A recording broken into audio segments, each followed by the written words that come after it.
Subscribe करें और bell दबाएं ताकि कोई खबर रह न जाए।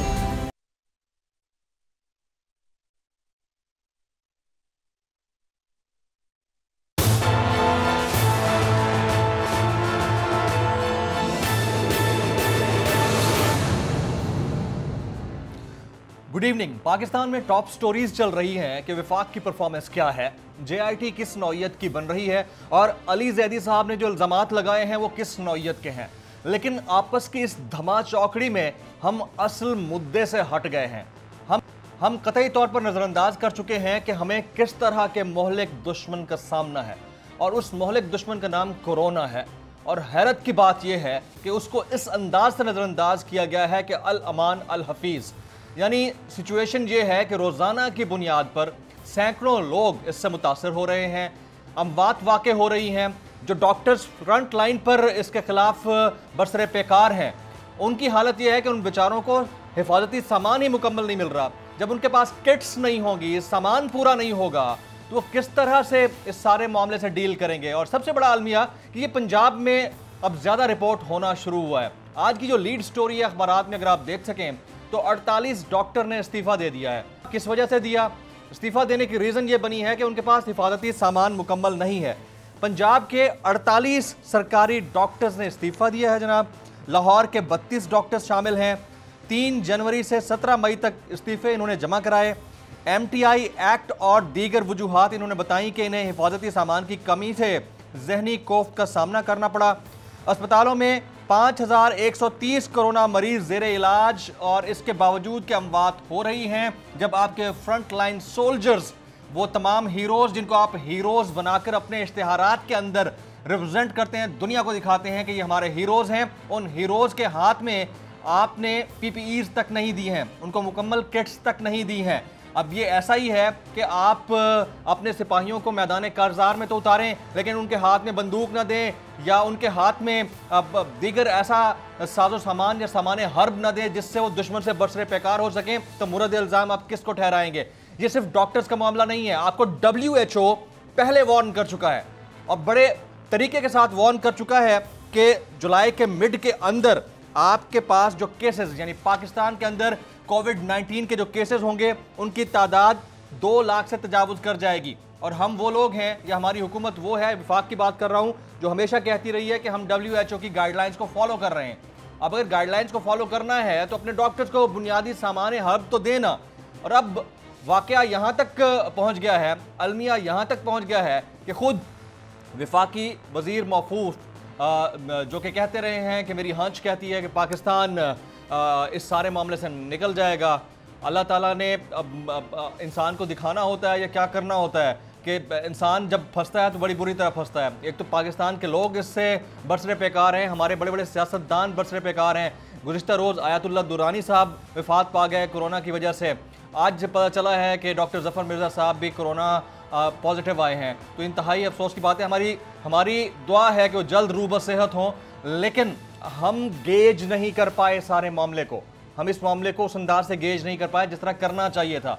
ज़फ़र मिर्ज़ा साहब ने कुछ अर्सा पहले मालिक साहब के शो में कोरोना वायरस को लेकर क्या कहा था और कितनी सीरियसनेस से कहा था, मुलाजा कीजिएगा। कहते हैं उम्मीद पे दुनिया कायम है, उम्मीदें अच्छी रखनी चाहिए, लेकिन आपको जो मामला है उसको गेज भी सही तरीके से करना चाहिए। लोगों को दुरुस्त पिक्चर दिखानी चाहिए और गलत बयानी की बजाय आपको उनको हक़ायक़ बता देने चाहिए, ताकि वो इस बीमारी में जाकर फंसने की बजाय उससे बचने की कोशिश करें। और जब कन्फ्यूजन होगी तो कन्फ्यूजन की सूरत हाल के अंदर अब फिर यही होता है। और उसमें अगर आपके डॉक्टर्स अपनी नौकरियों से इस्तीफ़ा दे रहे हैं तो ये बहुत खौफनाक सूरत हाल है। ये वैसा ही है कि जैसे मैदान कारज़ार से आपके सिपाही हथियार ना मिलने की वजह से वहाँ से छोड़ कर भाग रहे हों। ये इंतहाई बड़े अलमिया की बात है। आज के हमारे गेस्ट पैनलिस्ट, उनका इंट्रोडक्शन जनाब शौकत बसरा साहब, तर्जुमान पंजाब हुकूमत, one of the spokes persons, यानी कि आपको पता है कि एक बड़ी फौज ज़फ़र मौज है, उनमें से एक जनाब शौकत बसरा साहब सीनियर पॉलिटिशियन भी हैं, पाकिस्तान तहरीक इंसाफ को रिप्रेजेंट करते हैं। जनाब अब्बास खान आफरीदी साहब, साबिक वफाकी वज़ीर बराए टेक्सटाइल इंडस्ट्री, पाकिस्तान मुस्लिम लीग नवाज़ को रिप्रेजेंट कर रहे हैं। टीवी पर कम ही आते हैं, हमारी गुजारिश पर स्टूडियो तशरीफ़ लाए हैं सर, आपको बहुत बहुत शुक्रिया। और कोविड सर्वाइवर हैं, ये भी आपको मैं अपडेट कर दूँ। जुल्फ़िकार राहत साहब, सीनियर तज्ज़ियाकार, और आप लाहौर और पंजाब के मामलों को बड़ी अब गहरी नज़र से देखते हैं। आप तशरीफ़ लाए, आपका बहुत बहुत शुक्रिया। डॉक्टर सरमद अरसलान साहब, सदर DHQ रावलपिंडी, और आप यंग डॉक्टर्स एसोसिएशन को भी रिप्रेजेंट कर रहे हैं। डॉक्टर सरमद, आपसे मैं स्टार्ट करूंगा। ये जो 48 डॉक्टर्स मुस्ताफ़ी हुए हैं गुज़िश्ता चंद रोज़ के दौरान, असल मुद्दा क्या है? ये कोई पॉइंट स्कोरिंग तो नहीं है, या वाकई आप लोगों को बुनियादी हिफाजती किट्स या PPEs नहीं मिल रहे हैं? सर, सबसे पहले तो मैं आपका शुक्रगुजार हूँ कि आपने एक ऐसे तबके की आवाज़ को उठाने की कोशिश की है और हमें मौका दिया है कि हम अपने हक़ाइक़ को, अपनी सच्चाई को, अपनी आवाज़ को हम इस कौम तक पहुँचा सकें, जो हकीकी और सच्ची बात है वो बता सकें। सर, आप ये देखें कि हम जब से ये कोरोना आया है, कोविड-19, तब से हम रो रहे हैं, हम शोर कर रहे हैं। हमने लाहौर में भी एहतजाज रिकॉर्ड करवाने की कोशिश की, फैसलाबाद में प्रोटेस्ट रिकॉर्ड करवाने की कोशिश की कि खुदारा हमारे हाल पे रहम करें, हमें कम से कम वो हिफाजती किट्स तो दें, PPEs दें, मास्क दें, ताकि हम जो है वो मुस्तैदी के साथ, हम पूरी जान पहचानी के साथ हम ड्यूटी सर अंजाम दे सकें। सर, किसी एक भी डॉक्टर ने इस दौरान अपनी ड्यूटी से इनकार नहीं किया। लेकिन आप ये देखें कि अगर इस सारे सूरत हाल के दौरान ड्यूटी करते हुए कोई डॉक्टर जो है वो बेचारा अगर वो कोविड का शिकार हो जाता है और उसकी वजह से अगर उसकी फैमिली में कोई घर में सबके माँ बाप हैं, बूढ़े बुजुर्ग हैं, अगर किसी कोई बेचारे की डेथ हो जाती है तो ये कैसा गिल्ट है। ये किसी भी डॉक्टर का लेजिटिमेट राइट है कि उसके पास बुनियादी हिफाजती किट हो ताकि वो सही तरह से अपनी सर्विसेज दे सके। लेकिन डॉक्टर साहब, एक बात ये भी है कि आप लोगों के ऊपर बाज़ दफ़ा इल्ज़ाम लगाया जाता है कि आप लोगों को जब भी तनख्वाहें बढ़वानी होती हैं या मराहत चाहिए होती हैं, आप लोग या तो इस्तीफ़ा देना शुरू कर देते हैं या बांटते हैं। इस इंप्रेशन को अगर आप नेगेट कर दें अपने बयान के जरिए तो बड़ा अच्छा होगा। सर, मैं आपको सर ये हरगिज़ ऐसा नहीं है। आप यकीन माने सर कि जो जैसे ही ये कोरोना का सिचुएशन शुरू हुई है, हमने ये शोर करना शुरू किया है कि आप हमें खुदारा किट्स दें। सर, आप ये देखें कि हम जो किट्स हैं वो किस तरीके से ख़रीद रहे हैं। या तो हम खुद अपनी पर्सनल अपनी सैलरी से वो चीज़ें ख़रीद रहे हैं, या फिर हम किसी ना किसी NGO के साथ मुंसलिक हैं और वो NGO हमें प्रोवाइड कर रही है। शुरू से लेके अभी तक वही आपने रावलपिंडी के अंदर, अगर हम रावलपिंडी की स्पेसिफिक बात करें, RIU आपने बनाया सर, मल्टीपल दफ़ा वहाँ पे इश्यूज हुए हैं। अब बाकी हॉस्पिटल की ये सिचुएशन है कि वहाँ पे तरह से चीज़ें मौजूद ही नहीं है। हम अगर बात करने की कोशिश करते हैं MS साहिबान से, हमने इस इशू को कई दफ़ा अपडेट किया, तो आगे से हमें ये जवाब मिलता है कि गवर्नमेंट ने तो हमें इतने दिए ही नहीं है जराए कि हम वो चीज़ें खरीद सकें। तो ये क्या हमारी रिस्पॉन्सिबिलिटी? फिर आप ये देखें कि आपने मंडी पाउदीन के अंदर आपने कितनी जिम्मेदारी का मुजाहरा किया। आपने ये जिम्मेदारी का मुजाहरा किया कि आपने वहाँ पे 2 डॉक्टर्स को टर्मिनेट कर दिया, इसलिए क्योंकि उन्होंने कहा जी कि हम ड्यूटी नहीं करेंगे जब तक अब हमें किट्स देंगे। क्या ये हमारा क्या बेसिक या बुनियादी राइट नहीं है कि हमारी सेफ्टी जो है वो सबसे पहले स्टेट की जिम्मेदारी है? फिर स्टेट की जिम्मेदारी का ये अंदाजा लगाएं कि स्टेट में बैठे लोगों ने अभी तक ये कोशिश नहीं की कि आप अवाम को ये आगाही दे सकें कि आप देखें 80% जो पेशेंट आता है वो ये सोचता है कि कोरोना सिरे से मौजूद ही नहीं है, या मौजूद है तो वो ये सोचते हैं जी कि डॉक्टर जहर का टीका लगा रहे हैं। क्या आपकी हेल्थ मिनिस्टर ने आके कोई ऐसा जिम्मेदाराना बयान दिया है कि या किसी भी PTI के तर्जमान ने कि ये कोरोना वायरस? मेरे भाई, वो जिम्मेदाराना बयान तो बाद में देंगे। मामला सारा ये है कि WHO अगर गाइडलाइंस देता है तो जो बयान अपनी फेवर में जा रहा होता है WHO का, उसको तो एंडोर्स किया जाता है। जिसमें वार्निंग नजर आती है उसमें कहा जाता है कि जी लाजमी नहीं कि हम WHO की हर गाइडलाइन को फॉलो करें। तो इससे बड़े अलमिया की बात क्या हो सकती है? मैं आपकी तरफ आता हूँ डॉक्टर सरमद, पूरा शो है हमारे पास, मैं जरा बसर साहब को शामिल करूं और फिर अपोजिशन का टेक भी लेना है। बसर साहब, आप तो तर्जुमान हैं और one of the spokes person, एक लंबी फौज है, जफर मौज है, और आपको तो ज़्यादा पता होगा। तो फिर ये डॉक्टर्स मुस्ताफ़ी हो रहे हैं, 48 डॉक्टर्स चले गए, छोटा नंबर नहीं है। शायद पब्लिक के लिए नॉर्मल बात होगी क्योंकि हम लोग हेडलाइंस बनाने में ही इतने माहिर हैं कि रोज़ाना एक नई खबर आ जाती है और असल मुद्दे से हट जाते हैं। इस वक्त सबसे बड़ा अलमिया कोविड-19 है, और अगर डॉक्टर्स को बेसिक्स नहीं मिल रही हैं, उनको बुनियादी सहूलियात नहीं मिल रही हैं, तो फिर इसकी जिम्मेदारी किसके ऊपर है? बसर साहब। जमील फारूकी साहब, पहले तो मेरी अल्लाह से दुआ है कि अल्लाह पाक तमाम लोगों को, तमाम दुनिया को कोरोना वायरस से महफूज रखे। आमीन। जो लोग कोरोना वायरस से फौत हुए, अल्लाह ताला उनको जन्नत में जगह दे। जो पॉजिटिव हैं, अल्लाह पाक उनको सेहत दे।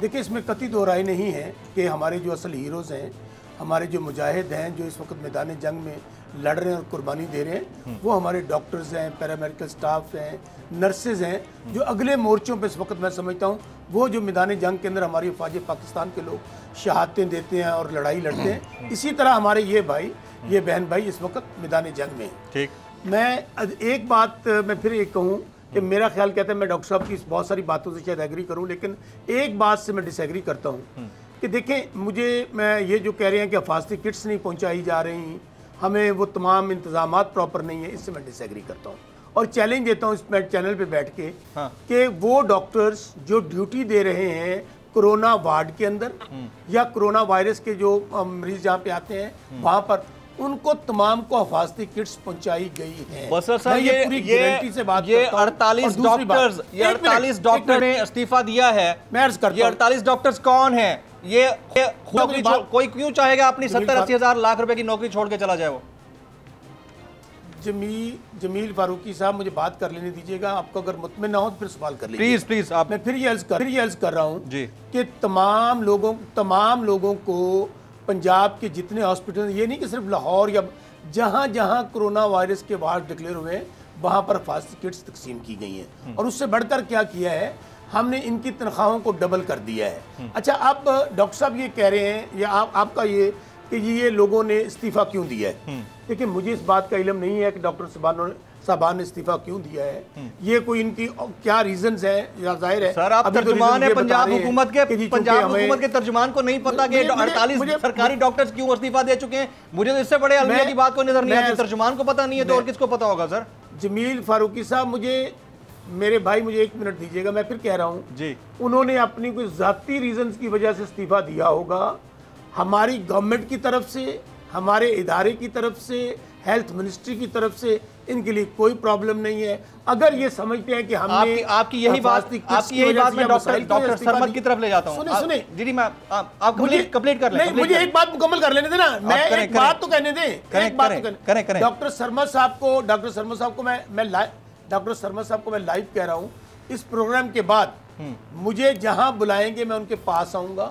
अगर उनके पास, और ये बोल का प्रोग्राम रिकॉर्ड रखिएगा, ठीक है, कि जहां वो कहते हैं कि हमारे पास हिफाजती किट्स नहीं है, हमें हिफाजती किट्स नहीं पहुंचा रही हैं और इस वजह से हमने इस्तीफा दिया है, मैं इंश्योर करता हूं कि कल ही उनके साथ जाऊंगा, उनको तमाम अगर हिफाजती किट्स नहीं होंगी तो मैं फराहम करूंगा। एब्सोल्युटली राइट, आपका पॉइंट आ गया। मैं डॉक्टर साहब को शामिल करूं। डॉक्टर साहब, कहा जा रहा है कि आप जाती मसाइल की वजह से, जाती बुनियादों पर इस्तीफा दे रहे हैं। ऐसा कोई मसला नहीं है, किट्स सबको प्रोवाइड की जा रही हैं और आपने बसर साहब की बात सुन ली होगी, उन्होंने कहा कल मेरे साथ चलें, जहां आपकी किट्स नहीं है वो वहां पर प्रोवाइड करते हैं, फराहम करते हैं। इस वजह से अगर इस्तीफा दिया जा रहा है तो ना दिया जाए। डॉक्टर साहब, सारी बात सुन रहा हूँ। बसरा साहब हमारे लिए बड़े काबिल इज्जत हैं और मोहतरम है, हमारे बड़े हैं, हम हमेशा इनकी तरफ देखते हैं, पीटीआई की लीडरशिप की तरफ। हमने बल्कि इवन के अपनी जो हमारे भाई हैं, आप डॉक्टर शर्मा साहब सुने, मैं आपको लाइव सैल्यूट पेश करता हूं पूरी कौम की जानिब से। आप हमारे छोटे भाई हैं, अगर कोई मसाइल है उनको बैठ के हल करें। इस मौके पे हमें एक दूसरे के मध्य मुकाबल नहीं आना, हमने मसाइल को हल करना है। राइट, डॉक्टर साहब योर टेक प्लीज। डॉक्टर साहब, आप ये बात हेल्थ मिनिस्टर साहिबा को भी समझाएं, उन्हें भी कहें कि वो हमारी बड़ी हैं, वो हमने तो बड़े खुशी मैं आपके साथ चलूंगा, प्रिस्क्रिप्शन सर, इवन के हमने अपनी प्रिस्क्रिप्शन स्लिप्स के ऊपर जो मेडिसिन हम लिख के थे नीचे स्टैम्प करके देते थे कि वोट आपने पीटीआई को देना है। लेकिन हुआ क्या, डॉक्टर्स के साथ सर आपकी 2-3 बातों के साथ मैं नेगेट करूंगा। आप ऑन एयर बहुत बड़ी बातें कह गए हैं, उसमें सबसे बड़ी बात आपने कही है जी सैलरियां डबल कर दी हैं। सर मुझे एक बात बताएं, कहां पे सैलरियां आपने डबल की हैं अभी तक? नंबर 1 तो ये है। नंबर 2, सर मुझे उस अस्पताल का जरूर नाम बताइएगा जहां पे आपने डबल सैलरी दी है, प्लीज। आपने मुझे चैलेंज किया एक छोटा सा, मैं भी अब आपको चैलेंज देता हूं वाईडीए की तरफ से, वाईडीए पंजाब की तरफ से, डॉक्टर्स की वाहिद नुमाइंदा। अच्छा, ये इस्तीफा जाती बुनियादों पर तो नहीं है, ये 48 डॉक्टर्स का इस्तीफा। दूसरी बात जी, इस्तीफे की बात, सर मुझे बताएं, जाती बुनियादें अगर हो तो जाती बुनियाद एक डॉक्टर की हो, 2 की हो, 3 की हो, इकट्ठे 48 डॉक्टर्स की जाती एकदम से आज तक पिछले 50 सालों में इतना बड़ा नंबर डॉक्टर्स का कहीं पे नून लीग की गवर्नमेंट उठा के देख लें, वाईडीए बड़ी स्ट्रांग थी उस वक्त भी, नून लीग ने भी कुचलने की कोशिश की, उससे पहले भी कुचल, आप कभी किसी डॉक्टर ने इस्तीफा दिया है सर, किसी डॉक्टर ने रिजाइन किया है? ये अचानक से डॉक्टर्स ने रिजाइन क्यों कर दिया? क्या इस गवर्नमेंट ने ये जानने की कोशिश की है कि वो करीम हमारी किधर? सर आप यकीन करें, आप डॉक्टर्स को सिर्फ और सिर्फ थोड़ा सा उनको फैसिलिटेट करें। ये वही डॉक्टर्स हैं जो आज ये सर ये कह रहे हैं कि मुझे आप बताएं कि कौन सा ऐसा हॉस्पिटल है जहाँ फास्टी किट्स नहीं है। सर आप सुबह ही आए, DHP हॉस्पिटल रावलपिंडी का मैं प्रेसिडेंट भी हूँ और रावलपिंडी पंजाब को मैं रिप्रेजेंट कर रहा हूँ। आप सुबह ही आए, सुबह आके मैं आप एक इमरजेंसी का विजिट करें। इमरजेंसी में अगर एक भी डॉक्टर या सिस्टर या किसी नर्स के पास अगर फास्टी किट हुई, सर मैं उसी वक्त अपनी सीट से रिजाइन करूंगा। मैं आपसे ये आपने सुन लिया बसरा साहब? बसरा साहब सुन लिया?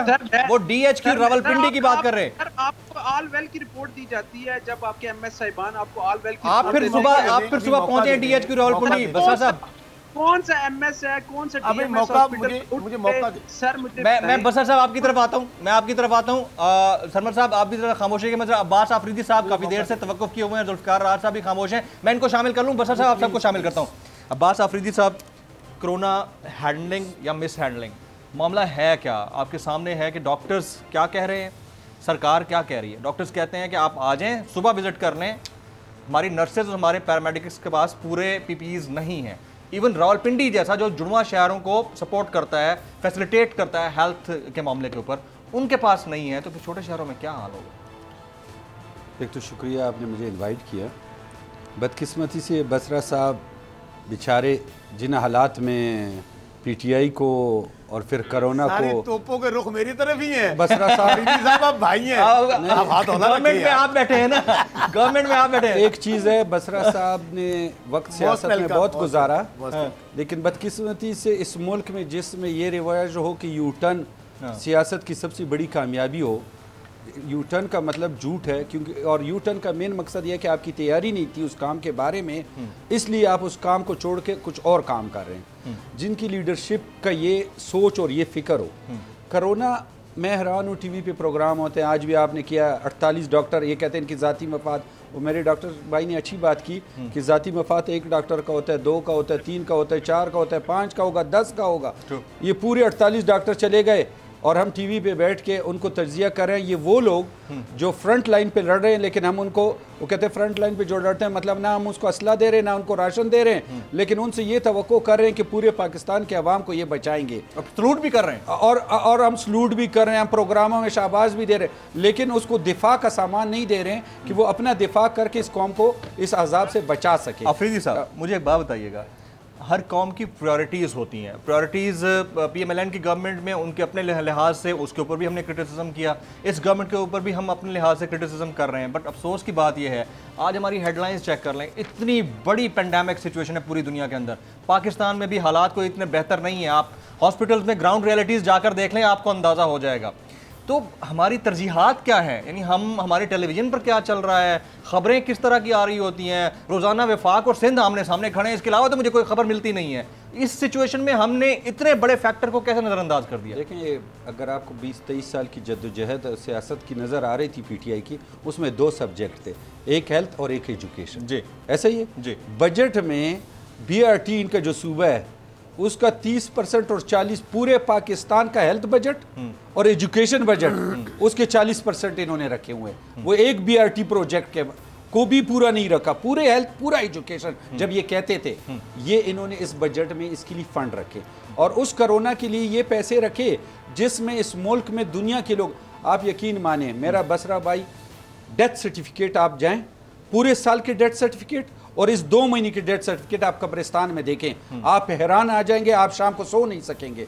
ये तो आप वो फिगर दे रहे हैं, नंबर ज्यादा है जितने बताया जो ये टीवी के इसके 100 गुना 200 गुना ज्यादा है। बस आप सुन रहे हैं, आप ये कह रहे हैं कि 200 गुना नंबर ज्यादा हैं। आप डेथ सर्टिफिकेट, ये ब्रेकिंग न्यूज है हमारे लिए, अगर टीवी चैनल हमारे लोग देख रहे हैं, 200 times bigger number than that. आप जाके चेक करें हर कब्रिस्तान, जिधर जिधर बसरा साहब की जिधर फौत गया और जो ये अपने नेबर्स में जाते हैं उस कब्रिस्तान में जाके देख ले, उसकी फिगर भी पूरी साल 2 महीने के पूरे साल से ज्यादा होंगी। मकसद क्या है कि हम अगर तफ्तान बॉर्डर और जहाज जिधर हम 50,000 लोगों को क्वारंटीन नहीं कर सके, उनका ख्याल नहीं रख सके कि इस मुल्क में कोरोना आए ना मैं और आप आज डिस्कस करते, हम करोड़ों लोगों की बात कर रहे हैं। हम सबसे अलग इटली टूरिज्म सिटी, बरतानिया tourism city, America New York tourism city, Pakistan tourism city नहीं है कि इधर लोग आए।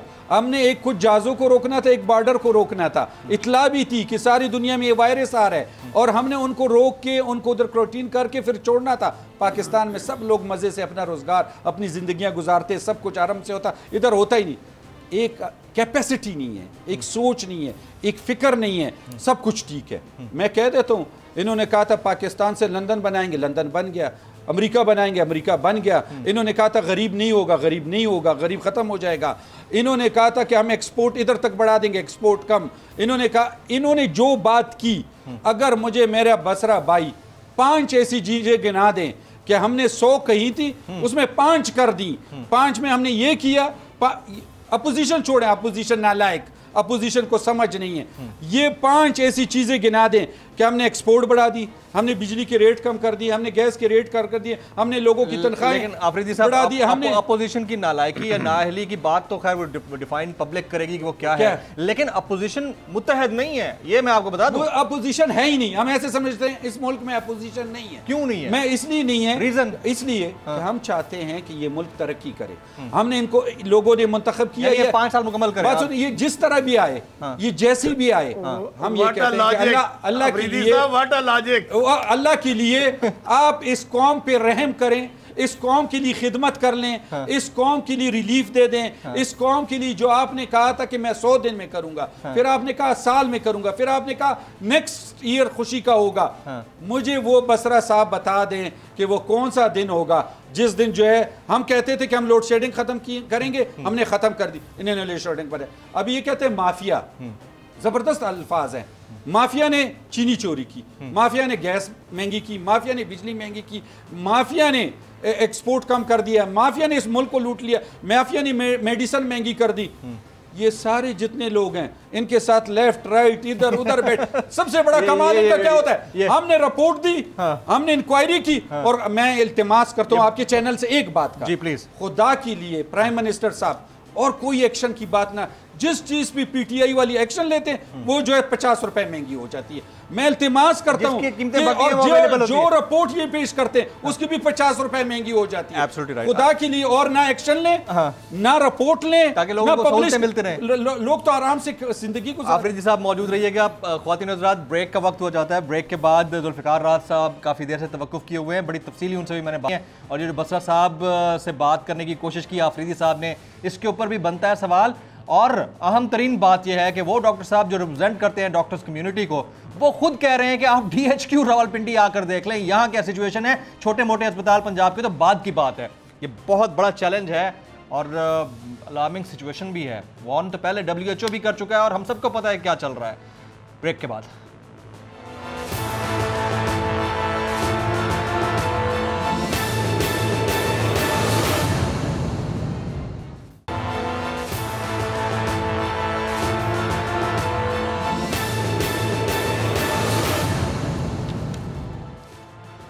Welcome back. तमाम गेस्ट पैनलिस्ट मेरे साथ मौजूद हैं। काफ़ी देर से जुल्फ़िकार राहत साहब, सीनियर तज्ज़ियाकार, एंकर पर्सन और किसी तारुफ के मोहताज नहीं, टेलीविज़न पर आप उन्हें अक्सर देखते रहते हैं, वो तवक्कुफ़ किए हुए होते हैं, उनसे बात कर लेते हैं।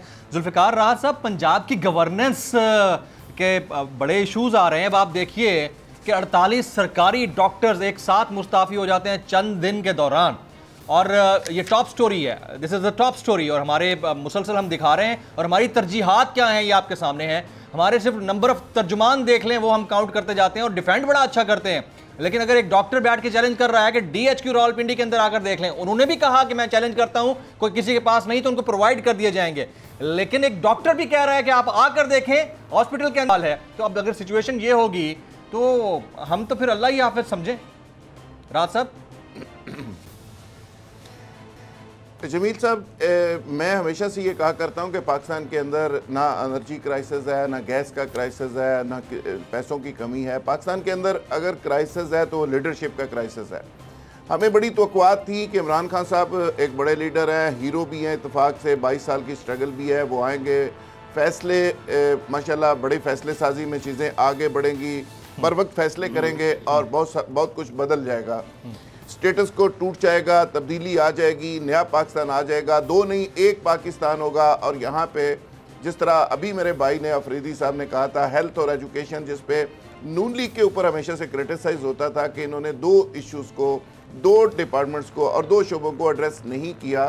पीटीआई उस पर फोकस करेगी, लेकिन पूरी दुनिया में पाकिस्तान वाहद अल्लाह के फजल से ये मुल्क है और ये इमरान खान को ये एजाज़ हासिल है कि जिसने इस बुरे तरीन हालात में जब पूरी दुनिया इस क्राइसिस का शिकार है, कोरोना जैसे, पाकिस्तान का हेल्थ का बजट भी कम किया है और एजुकेशन का बजट भी अल्लाह के फजल से कम किया है। यानी पूरी दुनिया इस पे ट्रिलियंस के हिसाब से बजट में इजाफा कर रही है और पाकिस्तान ने ये एजाज भी हासिल कर लिया। हमने कट लगा दिया। मैं समझता हूँ जो मैं डिसीजन मेकिंग की बात करता हूँ, जी जी, मैं जो बात कर रहा हूँ डिसीजन की बात कर रहा हूँ। जिस तरह आपने कहा कि ये कोरोना एक ऐसा दुश्मन है जो नजर नहीं आ रहा, माजी के अंदर भी एक आपको ऐसे दुश्मन का सामना था जो दहशतगर्दी थी, दहशतगर्द थे।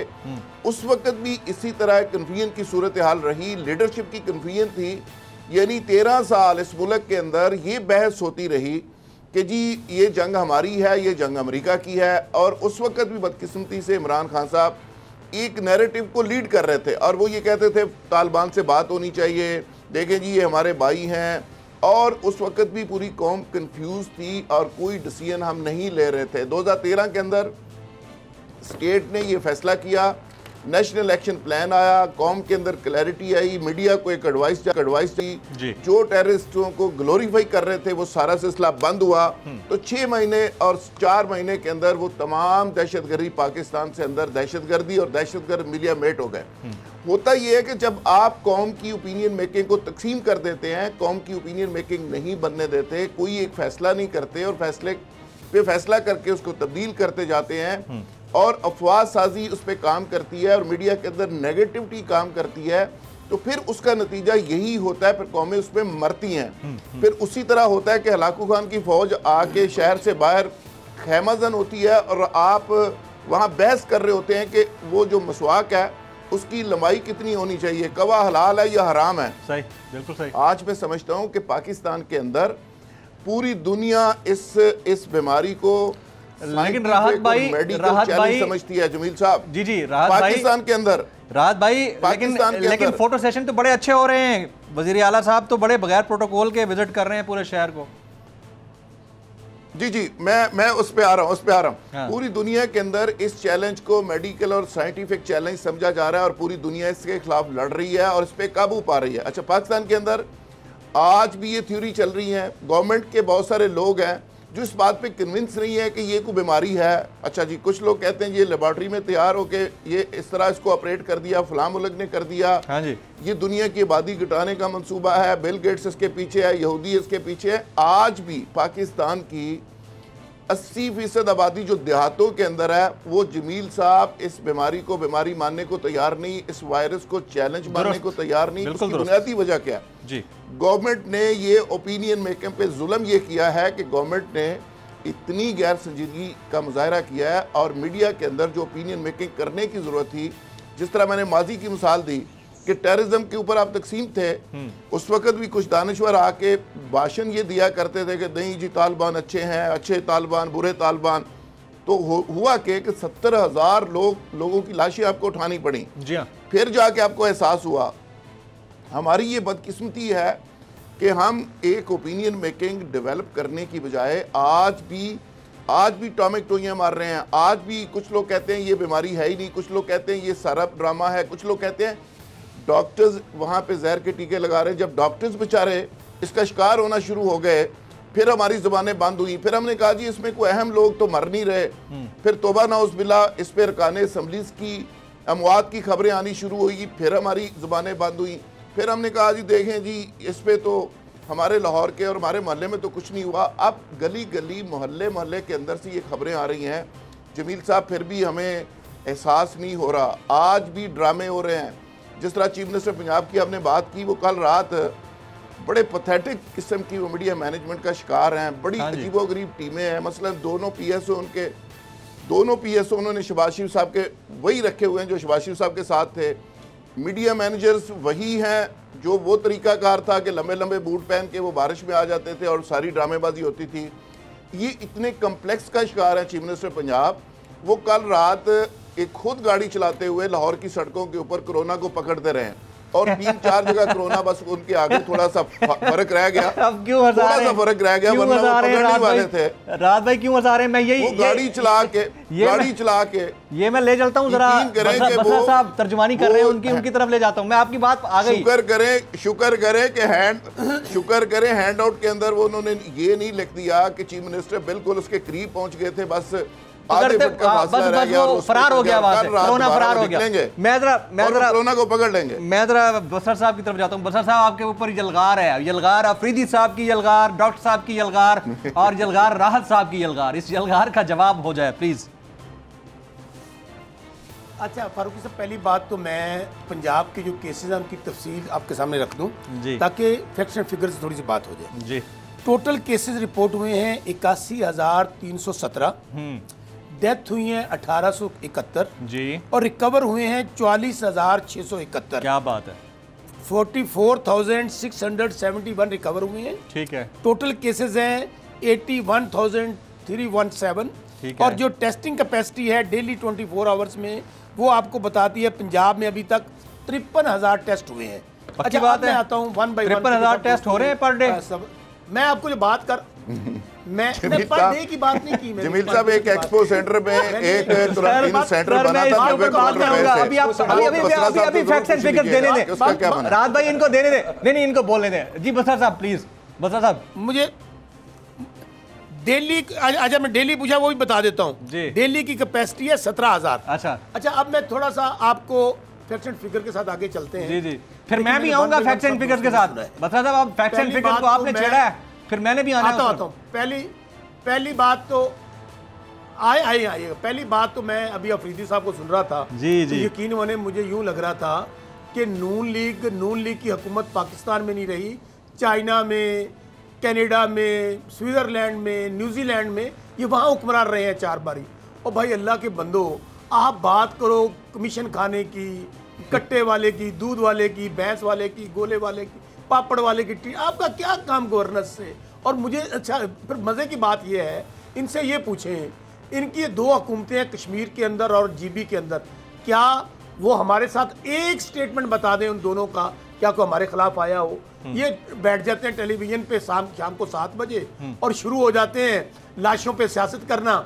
देखिए अब आज भी तमाम ये सियासत तो आपकी तरफ से भी हो रही है बसरा भाई, COC की मीटिंग दोनों तरफ से हो रही है, दोनों तरफ से। मुझे बात करने दीजिएगा। बात अगर आपकी इजाजत हो तो मैं एक ब्रेक ले लूं, आपकी इजाजत हो तो एक ब्रेक ले लूं, उसके बाद आपसे ही कंटिन्यू करूंगा if you allow me please.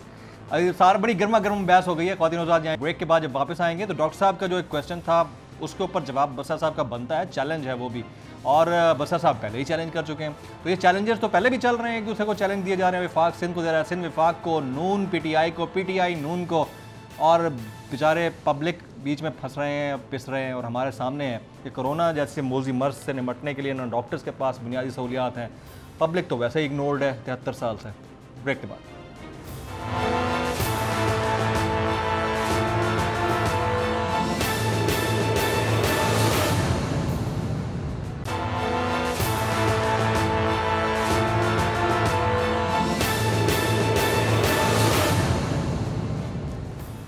Welcome back. Break से पहले शौकत बसरा साहब तर्जुमान पंजाब हुकूमत यकीनन बड़े स्टैटिस्टिक्स के साथ गुफ्तगू कर रहे थे। मैं चाहूँगा वो अपना कमेंट शॉर्ट करके ना थोड़ा डॉक्टर साहब के चैलेंज की तरफ आ जाएं। डॉक्टर साहब ने चैलेंज किया, उनको आ जाएं। जी बसरा साहब प्लीज कैरी ऑन। शॉर्ट करके आप एक काम करें ना, फारूकी साहब एक काम कीजिए। अच्छा दूसरी बात, मैं अफरीदी साहब की एक बात का जवाब दूं। उन्होंने कहा कि 100 गुना 200 गुना ज्यादा डेथ हो रही है। अल्लाह का नाम माने यार अफरीदी साहब, कौन सा जमाना है आज? 50 चैनल हैं, सोशल मीडिया है, प्रिंट मीडिया है, इलेक्ट्रॉनिक मीडिया। अगर हो रही हैं तो क्या वो उसके ऊपर बात क्यों नहीं कर रहे, वो रिपोर्ट क्यों नहीं कर रहे कि ये हुकूमत छुपा रही है। अच्छा मैं सिर्फ एक और बात पूछना चाहता हूँ, एक मिनट मैं दूसरी बात 217 ममालिक में 217 ममालिक में जो कोरोना आया है वो इमरान खान और तहरीक इंसाफ की वजह से आया है। यानी कि अंदाजा करें, अब इनको मैं क्या कहूँ, इनको मैं ज़हनी मरीज कहूँ, इनको मैं दीवाना कहूँ। अच्छा बसरा साहब आपका पॉइंट बड़ा अच्छा है, आपका पॉइंट बड़ा अच्छा है। सुने डॉक्टर साहब के चैलेंज की तरफ आ जाए ना, इसके ऊपर मैं आपसे बात करता हूँ। डॉक्टर साहब के चैलेंज की तरफ आ जाए। चैलेंज की तरफ आ रहा हूँ। दुनिया का नंबर 1 मुल्क है अमेरिका। 1,30,000 के करीब मौत हुई हैं, बहुत बड़ी इकोनॉमी, बहुत बड़ा हेल्थ सिस्टम, वहां पे भी इमरान खान की वजह से सारा कुछ हुआ है। इनको इमरान फोबिया है और कुछ नहीं। आप आ जाते हैं डॉक्टर साहब की बात जी, वो बात कर लें, फिर मैं इसके ऊपर भी आता हूं। हाँ जी, गुजारिश ये है जी। अब मैं डॉक्टर साहब की बात पे आता हूं। मैं फिर कह रहा हूं, डॉक्टर से हमारी ना कोई बहस है, ये हमारे छोटे भाई हैं, हमारे बच्चों की तरह हैं, और हमारे, मैं फिर कह रहा हूं, ये हमारे मर्द मुजाहिद हैं। अगर कोई गलतफहमियां हैं तो इंशाल्लाह हम उसके गलतफहमी नहीं सर, उनको पीपीई दे दें, डीएचक्यू में नहीं है, वो कह रहे हैं कि हमारे पास हिफाजती किट्स नहीं है डीएचक्यू रावलपिंडी में। मैं उस पे आ रहा हूं। हाँ जी सर, उस पे आ रहा हूं। इनको पता है, डॉक्टर सरमद साहब को, मैंने यंग डॉक्टर, मैं फिर कहता हूं, मैं यंग डॉक्टर्स को सलूट पेश करता हूं। इन यंग डॉक्टर्स के लिए मैंने भी अपना सर पड़वाया है। राहत साहब को पता है, इसी जेल रोड पे मेरा खून निकला था इन यंग डॉक्टर्स के साथ। इन्हीं नून लीग की अफरीदी साहब की हुकूमत में मुझ पर टार्चर किया था और मुकदमे दिए। अब ये कह रहे हैं पिंडी डीएचक्यू में। देखिए, अब आप एक काम करें, मैं लाहौर बैठा हूं, मैं वैसे इस्लामाबाद से कल ही वापस आया हूं, मैंने आना है 3 दिन बाद। आप अपने कैमरामैन को, रिपोर्टर को भेजें, ठीक हो गया, वहां जाके जहां पर कोरोना के मरीज है और पेशेंट, सुने मेरी बात, कोरोना के मरीज और पेशेंट है फारूकी साहब, वो जाके कवर करके आए और फिर मुझे बुलाइएगा कि क्या अगर वहां पर हिफाजती किट्स नहीं है तो आपका नुमाइंदा बता देगा। और मैं ऑन एयर जिस तरह चैलेंज को कर रहा हूं, मैं माफी मांगूंगा और मैं खुद अपने हाथों से भाइयों को तकसीम करके आऊंगा। मैं ये बात आपका पॉइंट आ गया, आपका यही पॉइंट मैं डॉक्टर साहब की तरफ ले जाता हूं। बिल्कुल सही कहा आपने। डॉक्टर साहब, आपने सुन ली बात बसरा साहब की। वो कहते हैं कि ये चैलेंज ऑन कैम हो जाना चाहिए, इन कैमरा की जरूरत क्या है, कैमरा साथ भेज देते हैं, रिपोर्टर साथ चला जाएगा, वहां पर देख लेगा कौन सा ऐसा वार्ड है, आइसोलेशन वार्ड, यहाँ पर कोरोना के डॉक्टर्स की ड्यूटी है, उनके पास पीपीईज नहीं है। डॉक्टर साहब, योर टेक प्लीज। सर, मैं बसरा साहब को दोबारा, ये मेरे मोहतरम भी हैं, बड़े भी हैं, हमारा तो बनते ही नहीं है इनको चैलेंज करना, लेकिन क्योंकि अब इशू एक ऐसा है कि जिसके ऊपर ये चैलेंज कर बैठे हैं, तो मैं इनको बिल्कुल दोबारा ऐलान इसी चैनल की तरफ से, आपके तरफ से मैं इनको दोबारा चैलेंज देता हूँ कि कल ये आप आज ही, बल्कि इसी वक्त आप अगर अपनी नुमाइंदे किसी को भेज सकते हैं, उनको भेजें। और उसके बाद अगर ये मेरी बात सच होती है तो ये बसरा साहब फिर रिजाइन देंगे, अपने तर्जमान होने से ये रिजाइन देंगे। अगर ये बात को मानते हैं, बसर साहब रिजाइन देंगे आप? मैं दोबारा बात कहता हूँ, सरमद साहब, मैं वो वाली खुदकुशी वाली बात होगी। मेरी गुजारिश सुन ले सर, ऑन कैम बोल देना कि आप रिजाइन देंगे अगर चीजें ना हुई मां तो बोले ना। मेरी नहीं बोलना बसरा साहब, नहीं बोलना, सुन ले बात मेरी दोबारा। डॉक्टर साहब मेरी दोबारा लफ्ज़ सुनिए। मैं फिर कह रहा हूँ कि मैं ये कहता हूँ, मेरी अंडरस्टैंडिंग ये है कि जहां जहां पर कोरोना वार्ड और आइसोलेशन वार्ड्स हैं, वहां पर हिफाजती किट्स है।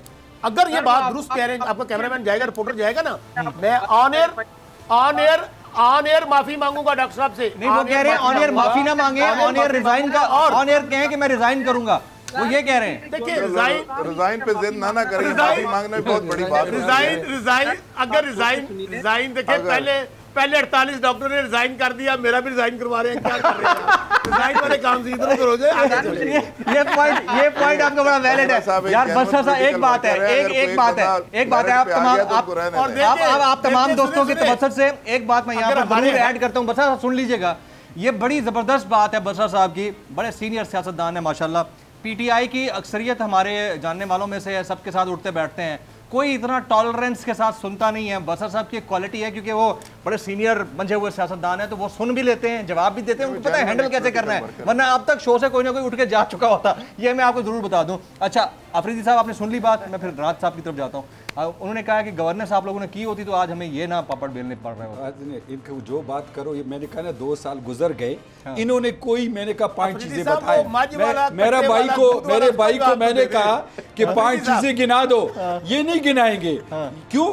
ये फिर शुरू हो जाएंगे कि नून लीग। मैं एक चीज बताऊं जी प्लीज, इनके 2 मिनिस्टर बसरा साहब भी, मेरे 1 मिनट बसरा भाई 1 मिनट, आपके फायदे की बात कर रहा हूँ। 4 बारियां लेने वाले क्या बात कर रहे हैं?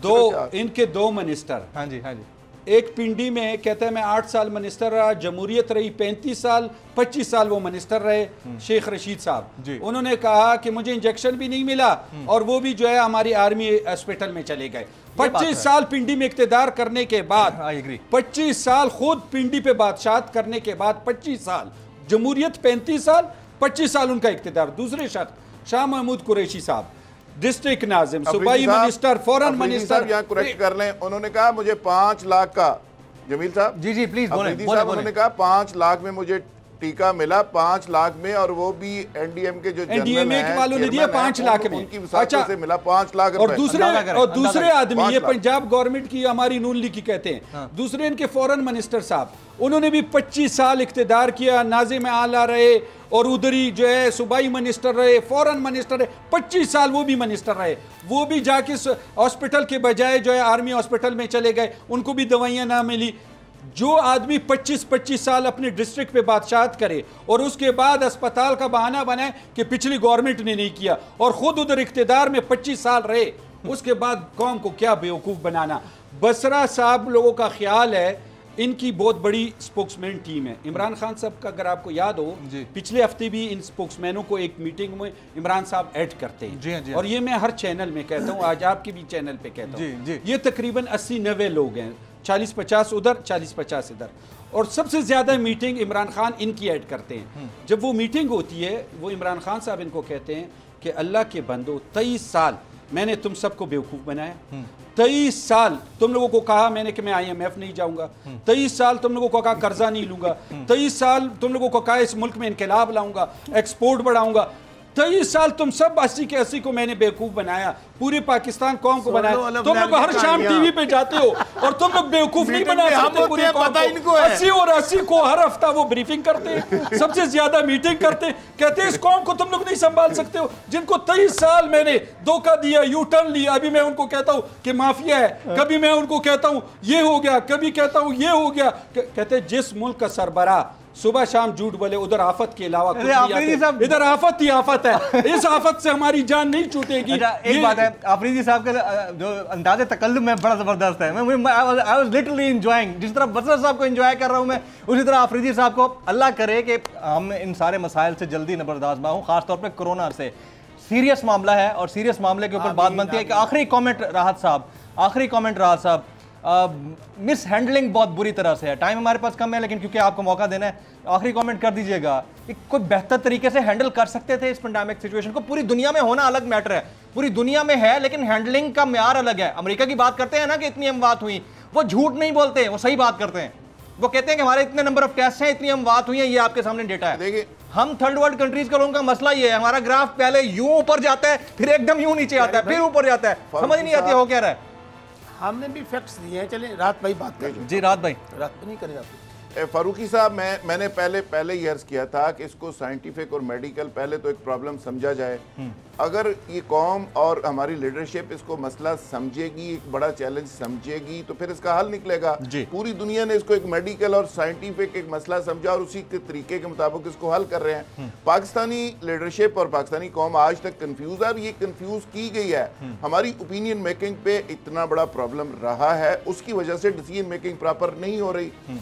दूसरी चीज़, आप जिस तरह अभी अफरीदी साहब कह रहे थे कि गवर्नमेंट ने, इमरान खान साहब ने हमेशा कहा कि इस माफिया का राज है, और आज मुझे यकीन हो गया कि इस मुल्क के अंदर वाकई माफिया तकड़ा है, और जो मौजूदा हुकूमत है PTI वो भी कमज़ोर है, और माजी की हुकूमतों की खैर मैं बात नहीं करता। मसलन ये सीमेंट की बात कर लें, अगले दिन सीमेंट शॉर्ट हो जाता है। ये चीनी का नोटिस ले लें तो पूरे मुल्क के अंदर चीनी बिकती नहीं है, बल्कि महंगी बिकती है। पेट्रोलियम की मसनूआत पे सस्ती करके इन्होंने लोगों तक पहुंचाने की कोशिश की, रिलीफ, वो सारी कंपनीज ने स्टोर कर लिया। फिर आपको पता है कि 25 रुपए उसमें इजाफा हुआ, और 300 अरब रुपए की दिहाड़ी लगाई, और अगले दिन जगह जगह वो फ्यूल मिलने लगा। यानी अब तो एक लतीफा बन गया है कि कल सोशल मीडिया के ऊपर लतीफा था, राहत भाई एक साहब ने लिखा कि मैं अपना घर बना रहा हूँ, खुदा के लिए सीमेंट का अभी नोटिस ना लेना, वरना मेरा घर दरमियान में रह जाएगा। यानी गवर्नमेंट जिस चीज का नोटिस लेती है वो चीज शॉर्ट हो जाती है।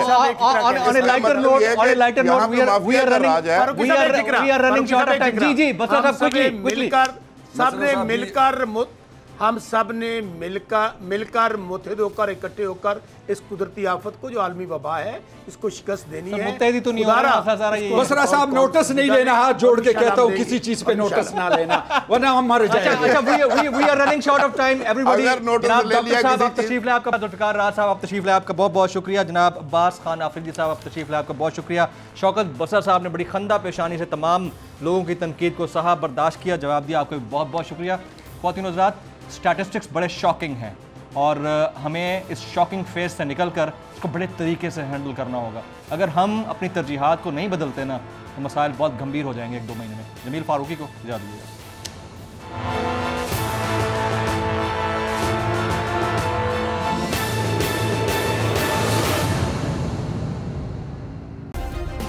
सब्सक्राइब करें और बेल दबाएं ताकि कोई खबर रह न जाए।